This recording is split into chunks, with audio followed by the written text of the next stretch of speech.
Hi there, and welcome to Let's Talk Farm to Fork, the PostHarvest podcast that interviews people of interest across the food supply chain. Today on our show, I'm joined by Matt Jozwiak from Rethink Food, who I'll be talking to about how his New York-based nonprofit organization has been a useful tool in locally creating a sustainable and equitable food system. So with no further delays, let's get started. Well, hello, Matt. How are you? Good. How are you? I'm really good, thanks. Before we get into things, I just wanted to ask if you could tell us a little bit about yourself and what you do, and maybe a fun fact about yourself. Sure. My name's Matt Jozwiak. I'm the founder and CEO of Rethink Food. I run an organization called Rethink Food based in New York. What we do is our mission is to create a more sustainable and equitable food system. So we do that two ways. One, we use excess food to make meals for local community centers. And then two, we give out grants to small businesses owned by women and people of color to make meals for their local community centers. And a fun fact is I have a St. Bernard named Root Beer. Root beer, okay. Yeah. What's the origin of that name? You know, I was drinking a root beer and I was thinking about what I should name my dog. And I was like, I should name it after something that I like, things that I like. Yeah. And I was thinking, like, I really like root beer, and that's that. Wow. Okay. Well, I mean, I get it. I love myself some root beer as well. So great name. Yeah. All right then. So you've been in the food industry for almost all your life. Would you mind giving the listeners a quick history lesson on your humble beginnings and the journey that led to Rethink Food? Yeah. So I started in kitchens when I was like 18, 19, washing dishes, working the overnight shift at a coffee shop, doing like the baking for the, like the stuff at the window. And I did that for like a year and a half or so. And then I moved to Chicago and just really fell in love with the people and the industry and the hospitality and like the wide range of ingredients I've never seen before and passion, the technique, the craftsmanship, all of it. Like I was just completely enamored. It really felt like the community and the people that I was around, I really felt like I was kind of meant to be there. And then moved up to Chicago, worked at a couple of restaurants up there, doing pastry actually for a while. And then when the recession hit in 2008, I really didn't know what to do, and all the fine dining was kind of, done. So I moved up to where I grew up, which is Milwaukee, Wisconsin, and I worked at a Capitol Grill. I learned a ton. I actually really enjoyed working at the Capitol Grill. Saved my money and then moved to France with a little help from my dad, and worked in the south of France, worked in Lyon, trained underneath some incredible chefs, and that's really when my career kind of got serious. Yeah. I really enjoyed it and learned incredible amounts from the people there. It was just, once again, totally immersed with the culture and the people. And then was lucky enough to get to go to Noma in Denmark. Oh, wow. Worked there for a couple of months till my visa ran out. And then headed home to Milwaukee. And really, this is kind of a point in my career where I actually just like had no idea what to do, set out and you're like, I'm going to go do this thing and work at these great restaurants. And it's like, now what? And so I, really kind of jumped into management and started managing people at a small restaurant downtown Chicago. Worked at another restaurant, 2 Michelin star restaurant. And then finally, my friend convinced me to move to New York City. And we were doing some like nonprofit work. I worked as a bar back at the Nomad Hotel and Bar. And then when that kind of stopped, since 11 Madison Park was a part of the restaurant group, I went over to 11 Madison Park to be a chef de partie. Yeah, wow. And so from that to Rethink Food, what's the leap there with going fully into this nonprofit? Yeah, it was gradual but fast. I really wanted to do something. And I think it goes back to like everybody kind of like follow your dream and go be a chef or an artist or a painter or whatever. And like you really follow that thing in your heart. And I realized that the thing that I loved about what I was doing was not the fancy food, which I did enjoy making. It was that being around a group of people that were excited about doing something for somebody else. And that really got me fired up. So I started doing like a little nonprofit work here and there, and it really energized me. And I was like, all right, well, I'm going to do this, and let's talk to some other nonprofits, and tried to get involved, but really realized that there wasn't anything that matched my skill set. So while I was at 11 Madison Park, I kind of started really thinking about it. And I really live by this ethos every day, which is do the thing that needs to be done, not the thing that you want to do. You get a deep sense of fulfillment from that. So the one thing that nobody wanted to do in the nonprofit space was drive a truck around Midtown at 2 to 4 in the morning and bang on the back door of fine dining restaurants and collect their excess food and drive it back to Brooklyn and unpack it at 4 a.m. Yeah. So I started doing that. It's funny because we have sort of similar backgrounds. I got my start in hospitality as well. I worked in a few different kitchens, and I really enjoyed serving people and hospitality in general. But I don't have to tell you, you witness a lot of waste as well in that space. I mean, as much as being in the kitchen, you can take measures to try and reduce that waste, just even observing it on the consumer front as well. So it's really cool to see you take that leap and take some action, which kind of leads me to ask, would you mind talking about the current state of food insecurity in the US? Yeah, it's pretty bad. In New York, it's like 1 in 6 face food insecurity. And I think before I kind of dive a little deeper, it's important to understand what that means. And I think there's a lot of communications problems around how we talk about food insecurity and what it is. One of the most biggest food insecure communities in the United States are college students.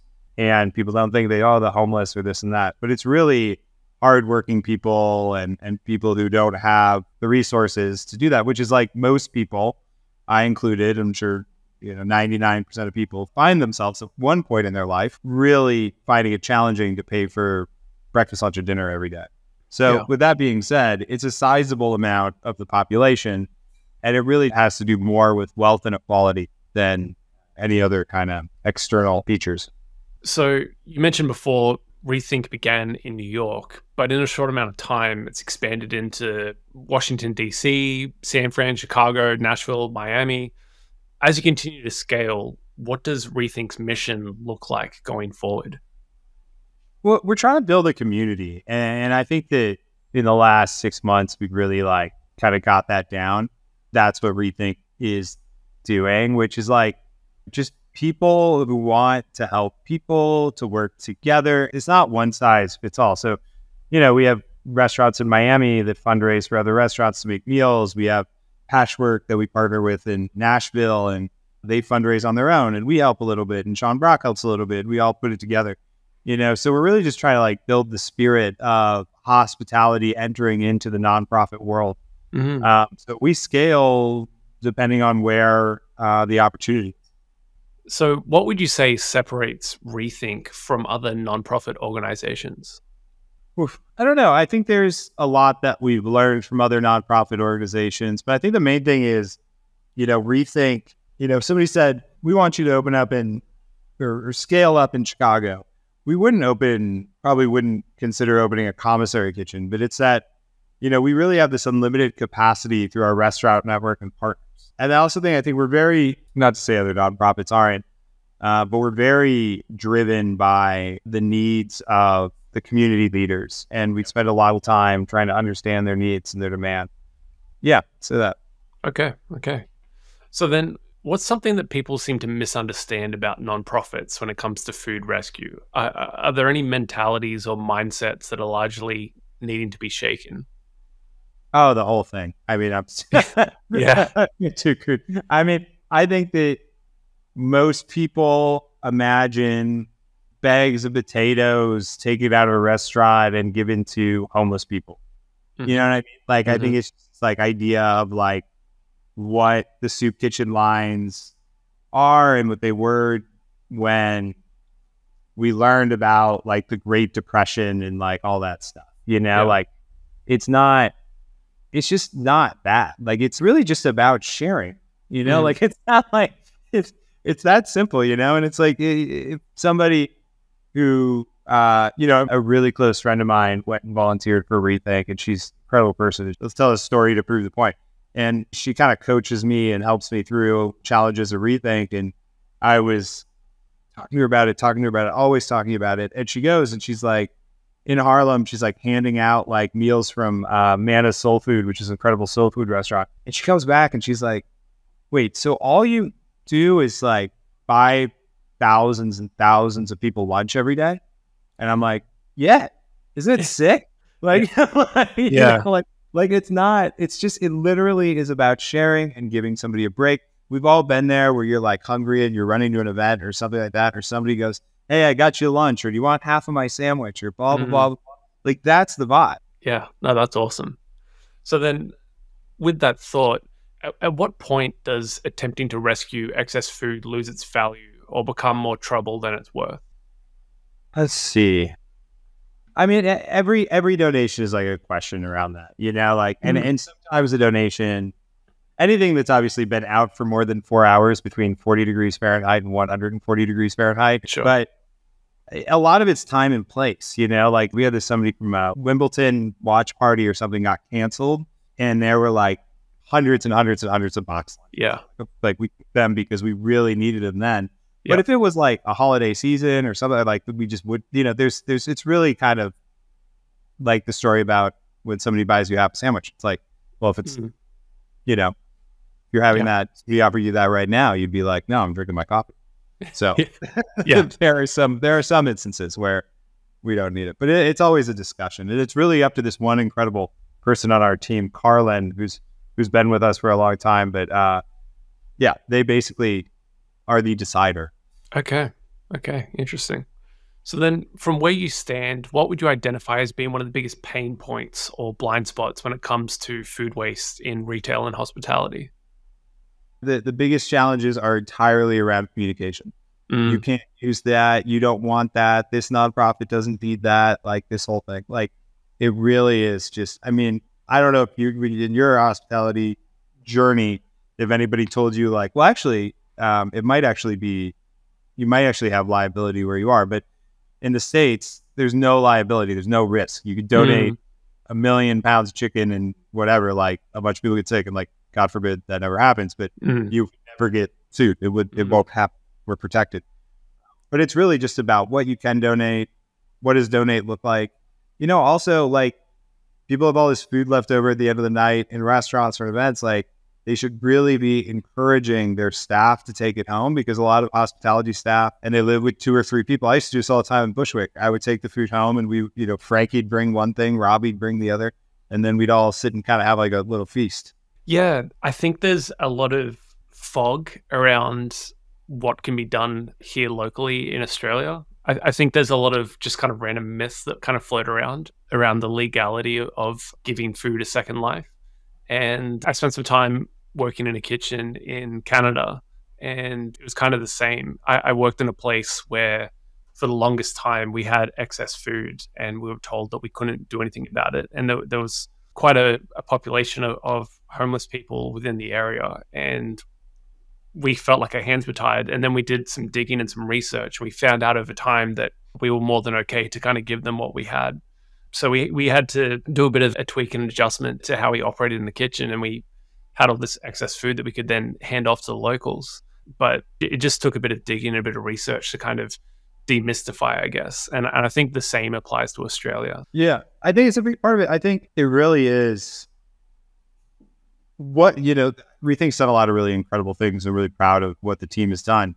But I think one of the best things our organization kind of accidentally did was, you know, we take food from 11 Madison Park. We take food from big institutions. Like, you know, 11 Madison Park has been one of the best food donors we've had. They've been with us since day one. And that kind of changes. And so every cook that rolls through there, they understand it. They get it. They get that you can do it. It's really it's really just that mind shift thing. And so if there's one beacon that's like, oh yeah, well, Rethink figured it out in New York, well, maybe we can figure it out here. That's the impact that we really hope to have. Unmeasurable, but we hope we can have. Yeah, absolutely. So then are there any particular success stories that you're particularly proud of? We recently partnered with the city of New York to actually engage in some contracting work that kind of proved the model out. I have a fun excess food story if you want to hear. Oh, please.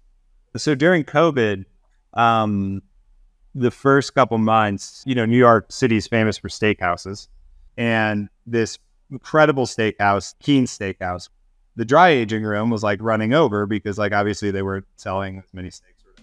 So they donated hundreds and hundreds and hundreds and thousands of pounds of porterhouses. Wow. Additionally, the lobster shacks and stuff like that, like little lobster places, had all this cryovac frozen lobster. So we were serving surf and turf steak and lobster at like the shelters in New York at some of the hardest times because that's just what happened in the supply chain. Wow. And that really, that story always makes me really think about value and time and place and like situational, about how possible equity actually is in our system and sustainability is in our system, and how just sharing and communication can lead to incredible meals. It's really very possible. Absolutely. That's amazing. See, that right there is like a mind shift for me, because when you think of food rescue and nonprofits, you think about there's this like crumbs from the table type mentality. So to hear like serving surf and turf is absolutely amazing. That's really cool. Yeah. So on that note, working in the nonprofit space, what's been the biggest surprise for you?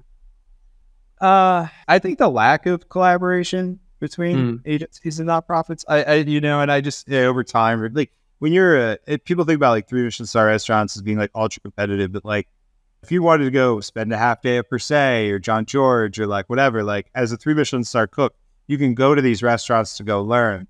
And when I started Rethink, I really wanted to go to other nonprofits and learn.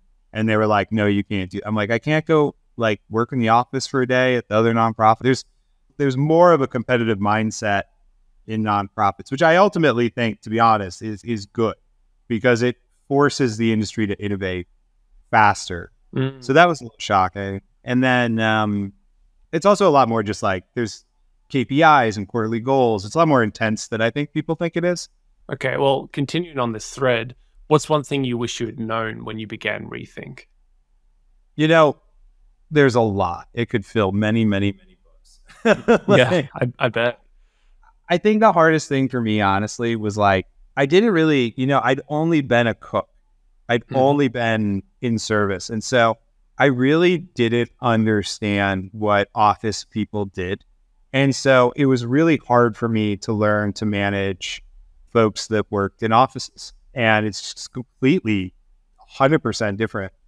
And I don't think I valued it as much as I should have in the early days. And I learned about that, and like communication and things like that are so important. And so I think that what I've learned as a leader is just, giving people, finding really, really good people, setting really clear expectations, but giving them the space to like, just like, you're a cook. It's like you chop 100 pounds of carrots, like that's what you do. Yeah. But if you're in marketing, it's not like you just make 100 Instagram posts. Like you have a strategy and you think about it, building a brand. And it's like, it's just different. It's not better. It's not worse. It's just different.